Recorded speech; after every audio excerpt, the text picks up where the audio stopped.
Smart and legal guidance. Download the application now. नमस्कार दोस्तों, आज इस वीडियो के अंदर मैं आपको सुप्रीम कोर्ट ऑफ इंडिया के द्वारा कोड ऑफ सिविल प्रोसीजर के अंदर जो हमारे सिविल केसेस को डिस्पोजल करने की बात आती है, तो इसके regarding supreme court of India ने अपना जजमेंट पास करा है 2023 के अंदर, जो सभी लोगों के लिए बहुत इंपॉर्टेंट है। भले ही आप अपना जुडिशरी की तैयारी कर रहे हो ना, तो आपके लिए जजमेंट बहुत ज्यादा प्रेफरेबल रहेगा। इसमें बहुत सारी बातें बता रखी हैं। Honourable supreme court of India ने 12 डायरेक्शंस यहां पे इशूड करी गई हैं कि कैसे एक सिविल सूट को जल्दी से जल्दी स्पीडी तौर से हम डिस्पोज ऑफ कर सकते हैं। आप एक जुडिशरी पेपर के अंदर अपीयर होने जा रहे हो तो इस जजमेंट को हमेशा और हमेशा रिकमेंड करिएगा। मींस के अंदर आपको ये जजमेंट लिखना पड़ेगा एंड प्रीलिम्स में भी इन 12 बातों में से कोई भी एक बात बता के आपसे पूछी जा सकती हैं, जो आपको बहुत इजी तौर पे मैं आपको समझा दूंगा, बहुत सिंपल शब्दों में आपको बता दूंगा। सबसे पहली बात, जजमेंट का नाम है Yashpal Jain versus Sushila Devi 2023 honourable supreme court of India के द्वारा यह जजमेंट पास करा गया है। इसके अंदर सबसे पहली बात यहां पे करी हुई है कि अगर कोई भी पार्टी अपना प्लेंट दायर करने आ रही है एंड इसके बाद यहां पे प्रॉपर एग्जीक्यूशन ऑफ समवन होना चाहिए, जिस टाइम पीरियड के अंदर समवन इशू करने की बात हमारे को ऑर्डर नंबर 5 रूल 2 के अंदर बताई हुई है। सेकंड थिंग, जब यहां पे समवन चला जाता है डिफेंडेंट के पास में, तो डिफेंडेंट को बोला है कि भाई डिफेंडेंट, आपको जो order number 8 rule number 1 of the CPC के अंदर बताया हुआ है ना टाइम पीरियड 30 दिनों के अंदर अंदर का, तो 30 दिनों के अंदर अंदर आपको अपनी डब्ल्यूएस यानी कि रिटर्न स्टेटमेंट फाइल करनी अनिवार्य है। थर्ड बात यहां पे बता रखी है कि एक बारी प्लेंट यहां पे दायर हो गई है, रिटर्न स्टेटमेंट अपना दायर हो गई है, अब अगला कदम कौन सा होता है? यहां पे अगला कदम होता है अपना मेडिएशन के लिए पार्टीज को भेजने के लिए। Order number 10 rule number 1A read with section number 89 of the CPC की अगर मैं बात करूं, जब यहां पे जज साहब का पहला कदम होता है कि भाई पार्टीज को ना मेडिएशन के लिए, एडीआर के लिए भेज दिया जाए, कि पार्टी जो अपना आर्बिट्रेशन, मेडिएशन, कंसिलेशन, लोक अदालत इन पर्टिकुलर जगह पे अपना ट्रिब्यूनल में जाके अपना सेटलमेंट कर लेगी, तो बहुत बढ़िया रहेगा। कोर्ट के ऊपर जो बर्डन है वो भी कम हो जाएगा। तो सबसे पहला कदम हमारा order number 10 rule number 1A read with section number 89, ये जज साहब का कदम होना चाहिए। चलो जी, अगर वहां पे मैटर सॉल्व हो जाता है, केस डिसमिस हो जाएगा। अगर एडीआर में मैटर सॉल्व नहीं होता है, तो यहां पे सुप्रीम कोर्ट ऑफ इंडिया ने बोला है कि एक हफ्ते के अंदर अंदर कोर्ट की यहां पे ड्यूटी है कि वो इश्यूज को फ्रेम करेगी।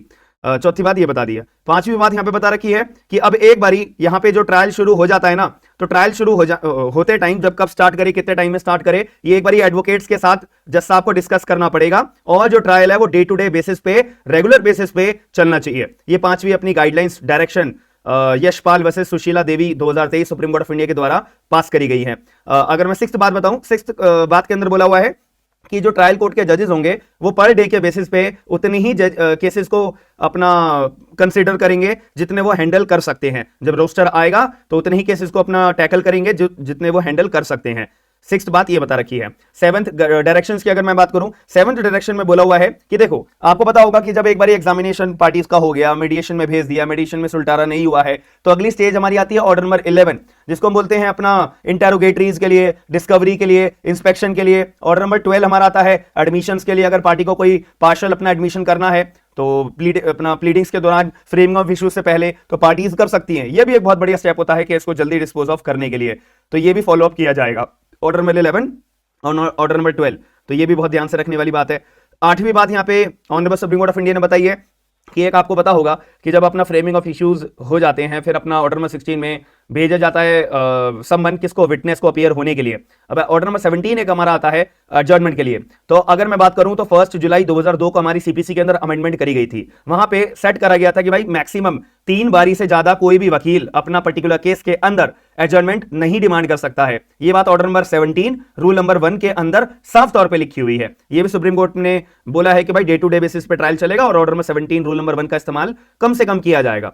9th बात बोली हुई है कि अगर मान लेते हैं कि अगर कोई जजमेंट, अगर कोई एडवोकेट को ऑर्डर नंबर 17 रूल नंबर 1 के तौर पे एडजर्नमेंट लेना भी है ना, तो वो 3 बारी से ज्यादा नहीं ले सकता, जनरल रूल है। लेकिन अगर वो 3 बारी से ज्यादा लेता है ना, तो यहां पर कोर्ट एक पर्टिकुलर वकील के ऊपर कंपनसेशन, एक तरीके से कॉस्ट इंपोज करेगी। कॉस्ट लगाना यहाँ पे बहुत जरूरी होगा और हाई कॉस्ट लगाई जाती है, हाई कॉस्ट कोर्ट लगाएगी। तो यहां पे भी सुप्रीम कोर्ट ने 9th बात ये बोली गई है।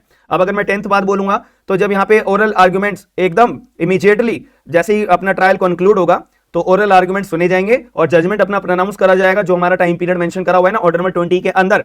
30 डेज आफ्टर द आर्ग्यूमेंट, तो 30 दिन के अंदर अंदर जजमेंट इमीडिएटली पास करना अनिवार्य है, मैंडेटरी है। ये एक डायरेक्शंस अपनी इश्यूज करी गई हैं। और अगर मैं 11th बात बोलूं, टोटल 12 डायरेक्शंस इशू करी है। 11th बात में बोलूं तो जजेस होते हैं जो ट्रायल कोर्ट के, वो अगर कोई भी केस 5 सालों से ज्यादा पेंडिंग पड़ा हुआ है उनकी पर्टिकुलर कोर्ट के अंदर, तो यहां पे उन पर्टिकुलर जज साहब की ड्यूटी है कि वो एक स्टैटिस्टिक रिपोर्ट केस की बना के किसको भेजेंगे, प्रिंसिपल डिस्ट्रिक्ट जज को, ठीक है।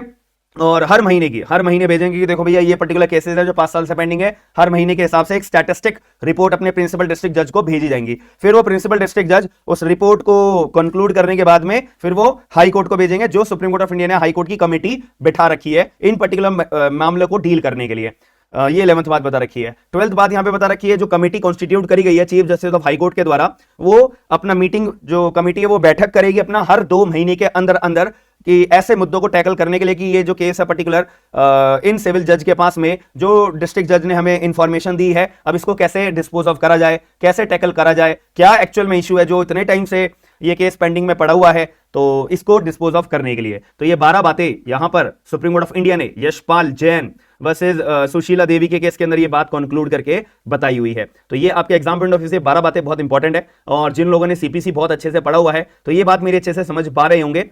जो भी पॉइंट्स यहाँ पे सुप्रीम कोर्ट ऑफ इंडिया के द्वारा बताए हुए हैं, ये ऑलरेडी ज्यादातर पॉइंट्स हमारे सीपीसी के अंदर मेंशन है, बट इसको पालन करने में थोड़ा सा लैक हो जाता है, एंड वकील एज वेल एज कोर्ट अपना पालन ढंग से नहीं कर पाते हैं। इसीलिए सुप्रीम कोर्ट ऑफ इंडिया ने यहाँ पे गाइडलाइंस और डायरेक्शन इशू करी है कि भाई पालन करना मैंडेटरी है, ये आपकी मर्जी के ऊपर नहीं चलेगा। यहाँ पे सुप्रीम कोर्ट ऑफ इंडिया ने बोला है कि ये पालन करना मैंडेटरी है, तो मैंडेटरी है। बाकी अगर आपको वीडियो पसंद आई है तो वीडियो को लाइक जरूर करिएगा, और आप लोग मेरी application smart and legal guidance के नाम से डाउनलोड कर सकते हो। आईपीसी का बैच मेरा चल रहा है और आप लोग ज्वाइन कर सकते हो। साथ ही में अगर आपको legal draft as an advocate चाहिए तो आप वो भी ले सकते हो। एआईबी का एग्जाम देने जा रहे हो तो सारे पीवाईक्यूज भी अवेलेबल है, आप वो भी अपना लेकर और अपने प्रैक्टिस चालू कर सकते हो। बाकी फर्दर डिटेल्स के लिए आप मेरे को एप्लीकेशन के ऊपर मैसेज कर सकते हो, और पर्टिकुलर केस के रिगार्डिंग अगर कोई इशू है, कोई पॉइंट आपको लगता है कि ये रेलेवेंट पॉइंट है, तो कमेंट बॉक्स के अंदर जरूर बताइएगा। बाकी वीडियो को लाइक करके शेयर जरूर करिएगा। जुडिशियल एग्जाम्स के लिए मैं सारी अपडेट्स आपको वीडियो बना के प्रोवाइड कराते रहता हूं, बहुत ज्यादा इंपॉर्टेंट है, याद रखिएगा। बाकी मिलते हैं नेक्स्ट वीडियो के अंदर। थैंक यू, धन्यवाद।